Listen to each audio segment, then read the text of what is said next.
Welcome to the Dr. Bros, where we have an honest discussion around vet life in and out of the clinic. My name is Jeff. I'm your doc of the day and your guide through this episode. I am a third-year resident in dermatology, a veterinarian living in Louisville, Kentucky. Hey, this is Chris. I'm a GP in North Carolina. Hey everybody, this is Adam. I am a relief veterinarian in Louisville, Kentucky. This is the next part of our episode on busting veterinary myths. This is a continuation from last week, so if you haven't heard it yet, you don't have to go back, but it will make this episode more fun, so go back and take a listen.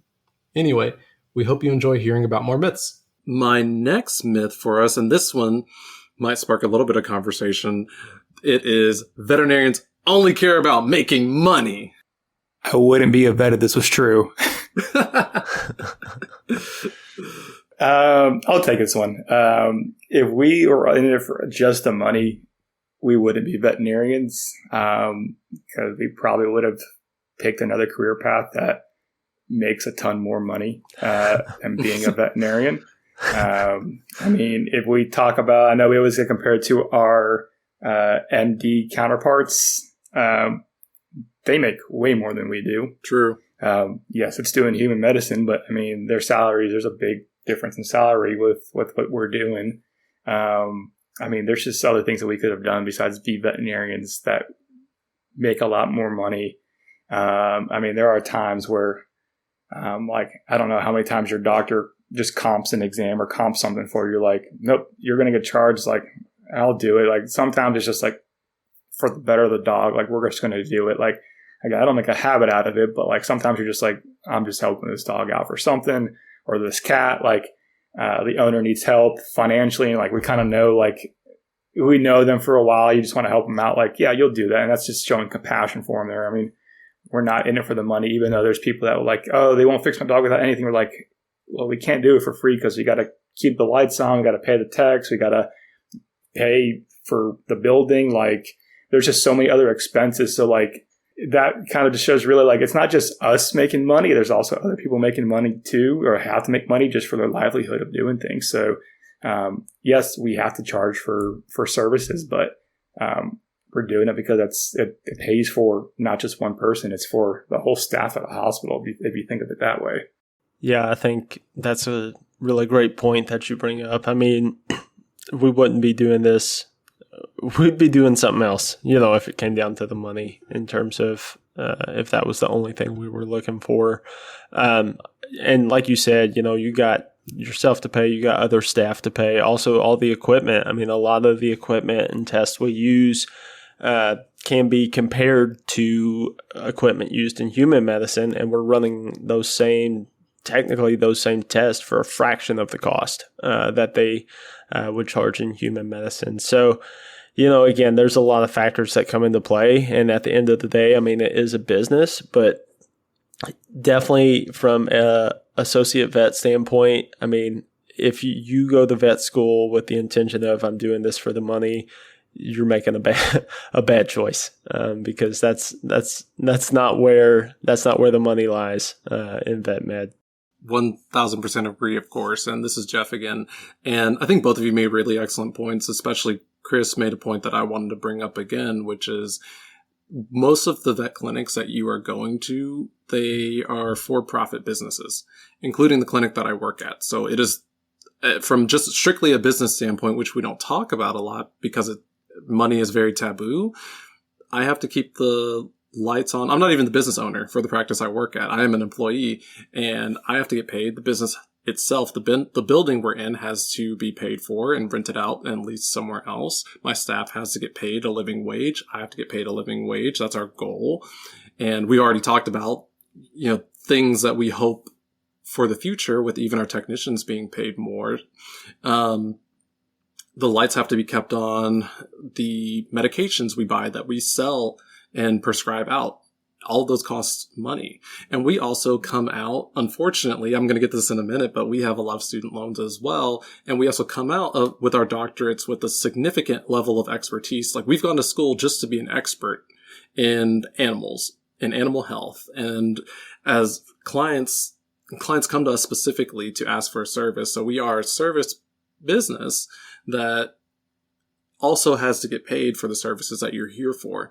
At the same time, two things can be true. I can love my job and love taking care of animals and also want to be paid well for what I'm doing and be successful for what I'm doing. And there's nothing wrong with that. So I think it's a nuanced conversation. I think people do get up in arms about that or don't understand things like, well, the reality is, well, actually when you break things down with the amount of loans that I have out of vet school, there's a reason I'm still driving my 2009 Honda Civic with the paint peeling off of it until the wheels fall off because chances are your veterinarian is not getting paid as much as you think they are. There are some very, very, very successful veterinarians that are in the 1%, and that is not the majority of us. So most of us are doing our best trying to make ends meet just like our clients are, but we do understand that prices are going up and they affect us too in the capitalistic machine and everything. So we are a part of it.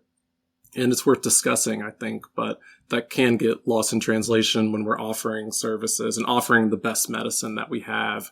And unfortunately, it is sometimes too expensive for some of our clients, whereas other clients are like, wow, you're not expensive as I thought you were. So perspective is everything.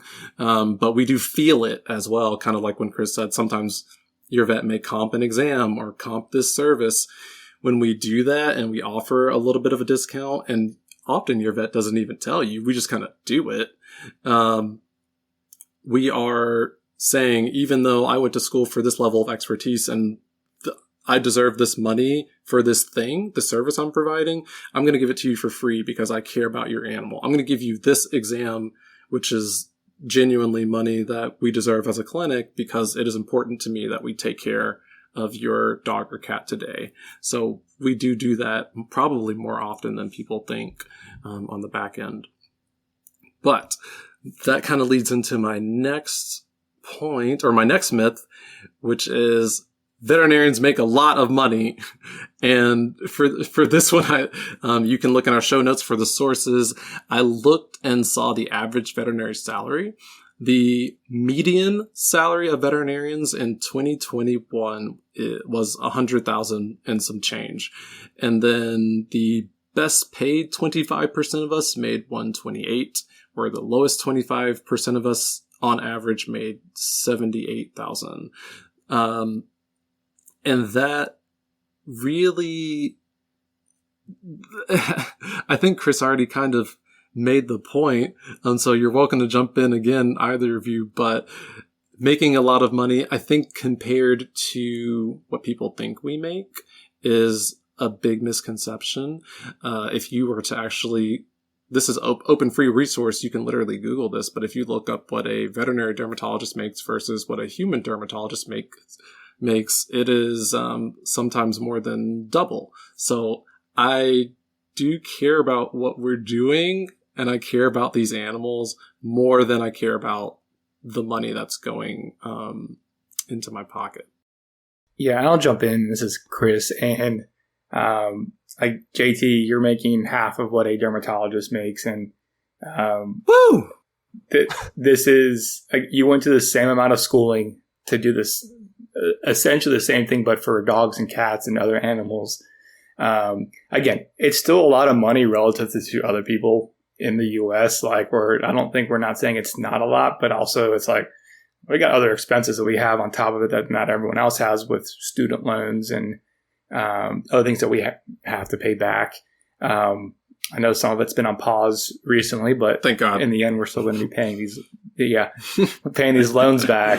I'm not complaining, but definitely it's doing that. And then even like kind of talking about the 1% that make a lot of money as a veterinarian, like they most likely probably started a practice or multiple practices and then branched out, and they did a lot of legwork to be able to do that. So even then it's like, yeah, they're making a lot, but you got to look at all the work they put into initially, like when they weren't making a lot and they got all this money on the back end of everything. So I'm just thinking of people that start businesses from nothing, like thinking of vet businesses out there that do this. You're starting from something small and working your way up. So those are the ones that are making that high 1% there. They still had to put a heck of a lot of work into it from from the beginning that no one else probably saw until they made it, which again, you didn't see the 10, 15 years prior to them making it type of thing too. Yeah, and this is Adam. I think Chris brings up a good point with all of that, but one thing he said that really stood out was how, again, those numbers that you hear when you look at the national average for income across the whole population, that those sound like high numbers, but when you take into account the amount of time we put in for school, the significant amount of student loans that we have and those payments, and then you compare the fact that, compare our salaries to a human doctor or any other doctorate degree, it is staggering when you kind of do the comparison, because a lot of the student loans that we take on are very similar to human doctors, but then the income that we get is, like they said, half of what those human doctors are making. So you take those student loans out, there's not a lot left over to put in the bank. So, again, I'm not trying to complain too much. Again, we enjoy what we do, and that's why we do it. But again, that realization that vets aren't in it for the money is, I think, the biggest point we're trying to hammer home here, because there is a little bit of money involved, but when you take into account the student loans and all the other factors, it's not as much as you would think. Naturally, and of course, 100% agree. And I think this next one is what kind of ropes right into that one, which is the myth being vet school is not worth it because of the loans. So people are very fearful, and I think rightfully so, to be concerned that there's a very large amount of student debt that comes with vet school. So depending on the research, depending on the research and where you look, it varied significantly when I looked into this. So there was a range of $150,000 to $400,000 in student loan debt for people graduating from vet school, and then I found averages between $273,000 to $300,000, and I can tell you point blank that I am above the $300,000. Woo! It's really disconcerting if you let it get to you. I will say, myth busted. I do think vet school is worth it in spite of the loans that I've taken on. But when you think about like the average salary of veterinarians and the student loans we have and the debt to income ratio for us is pretty terrible. So in any given moment, if I one day, and I hopefully will be above that average amount that a vet is earning, I'm not there yet, but I'm working towards it. I still have to climb my way out of a really substantial amount of debt. And it kind of stinks because it feels like in the moment, if you're not paying attention to your student loans, you're like, oh, like I am making a significant amount of money. But when the government comes knocking and they're like, give me all your money, all of a sudden my paycheck is a lot different. And if you try to buy a house, or if you try to, like you two, like start families, like things like expenses pile up extremely quickly. And then all of a sudden the quote unquote average salary that we're making, that seems like a lot. It's certainly in a vacuum by itself, it seems really substantial. And bless you if you're someone who comes out of school with generational wealth and your parents were able to pay for your vet school. That's awesome. For most people, that's not the case. And so you end up kind of just like everybody else in the middle, just trying to make it day by day and pay your expenses. And then again, I already mentioned I'm driving my 14-year-old car for as long as possible for reasons like this. I'll be with you, JT. I'm 300 plus. Whoa! I think it's closer to, I want to say it's somewhere around 350. Yeah, mine might be 360. 300 club. That's not everything that I took out. Oh, God. Yeah. And I think some of it has to do with interest. Yeah, it's high. But again, also, I mean, not to deter people, like if you go to your in-state school, typically those are cheaper than all of us went out of state. So it's usually out-of-state schools cost significantly more. Definitely enjoy being a vet. I know I've had conversations before. I don't know if I'd do it again from a cost perspective thing. But again, that's more being like business minded about it. Like if you're looking at the money putting in and the ROI out of it, like your return on investment, like depends on what you're doing. Again, I'm not complaining about being a vet. I love being a vet, but you kind of have to, if you're looking at the numbers and you're like, okay, well, does it make sense to go to it? Like, I don't know. It's pretty expensive and it's going to take you a while to pay it off. And everyone's different. Yeah, people are like, hey, I'm going to pay it off in the first 10 years as fast as I can. And like, kudos to you. That's not my strategy. I'm trying to wait for the forgiveness or the pay as you earn, which takes over 20 years ish, or whichever how they're doing it now to do it. So there's different ways to think about the student loan money. I don't stress out about it. It's just a number that I look at and I'm like, cool. Let's keep going about her day and pay. I haven't checked it in forever. Actually, I got an email today from my new student loan provider because they just switched me. And this is Jeff, and I wanted to point out one thing important that I think you said, Chris, as far as busting this myth. Like, I do think that it is worth it, obviously, to go through and amass an unfortunate amount of debt, because a lot of people, including myself, will view that payment, your loan payment, as another bill. So I am, with the income-based repayment plans and the different plans, like I can pay based on what I'm making. So that is literally not all of my paycheck. And then in 20x amount of years, quote unquote, that amount gets forgiven. And then I pay on that amount, whatever is forgiven, as though it were income. I pay taxes on that for the following year. So that's really unfortunate, but that is something that I can plan for and financially get ready for, that I wasn't really thinking about. Even when I got into vet school, I was just like, I want to do vet school. And that was a little bit naive of me. So depending on how you treat it and your stress level, you can make it work for you, I guess is my point. This is Adam. I'll jump in here. I guess that makes me the big winner here, being sub 300,000. Oh no! I think I was right around 260-ish, somewhere in there. But a big chunk of that was because I got a little lucky, I guess you could say. For Kentucky residents, we got in-state tuition. Where we went to vet school. So that played a big factor in that. But yeah, I think you guys bring up some good points. Honestly, I think I'm kind of with Chris. If I could go back, do it all again, I don't know that I would. Just be, again, from a cost perspective. And again, becoming a little bit more business mindset like he is as well. But again, that being said, I'm not trying to deter anybody who is interested in vet school. Again, it is, I'm happy with where I'm at now. I've touched on that in other episodes. Kind of went through a lot of different careers, I guess, within this career to get to where I'm at. But I am in a good place now with where I'm at in this career. And I am happy with where I'm at now.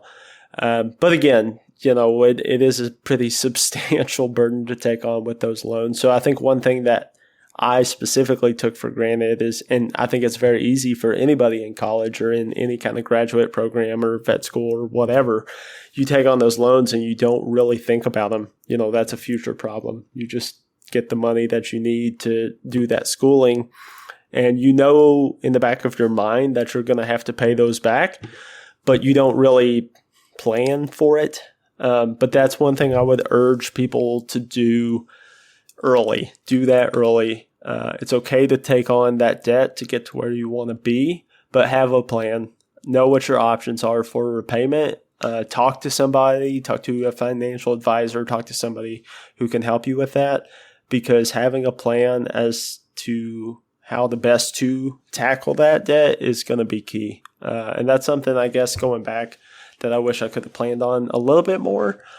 So that'd be the biggest thing. I'm not trying to deter anybody from following their dream, but at the same time, understand the financial responsibility that you're taking on and be prepared to take that on and have a plan going forward as to how best to tackle that.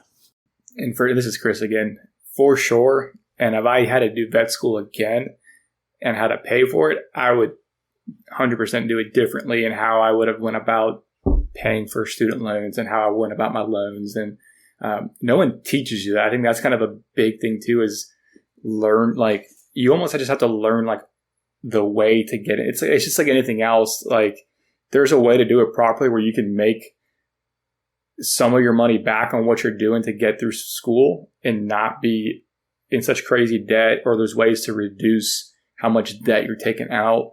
Like, there's ways to do it. It's just, again, we learn about them after we're out of school, and we're like, well, great, I wish I learned that 4 or 5 years ago when I was going into school or was in school. So, but yeah, no, there's ways to do it. Don't get scared by the student loans. Just know what you're getting into, which I think the three of us here were like, I want to be a vet, and just went for it. Didn't think anything else about the money. Yeah, I just kind of was blind neglect about it. Yeah, 100% agree with, I think, all of that. And then one thing that might be important for anybody listening to know, if you're in vet school, look for your resources. See if there are financial planners at your school that are free. If you are out of school, don't be afraid of getting a financial planner, because often they will charge you based on your income and how much money you are investing with them. So they can be extremely affordable, even if you think you can't afford them. I got my first financial planner this year and pretended I was an adult, and it was great. And I learned a lot that I didn't know, and it was far more doable than I thought. I just had to like make a first meeting. So I do think that's something we didn't get taught at all at school. Hey y'all, this is going to be the end of this episode, but please stay close to your news feeds. The next part of the episode is on the way. Thank you so much for listening to the Dr. Bros. If you enjoyed it, please leave us a 5-star review on Apple Podcasts or anywhere you listen to podcasts. We will love you forever. It would also help us out if you could share this episode with others who may be interested in today's topic.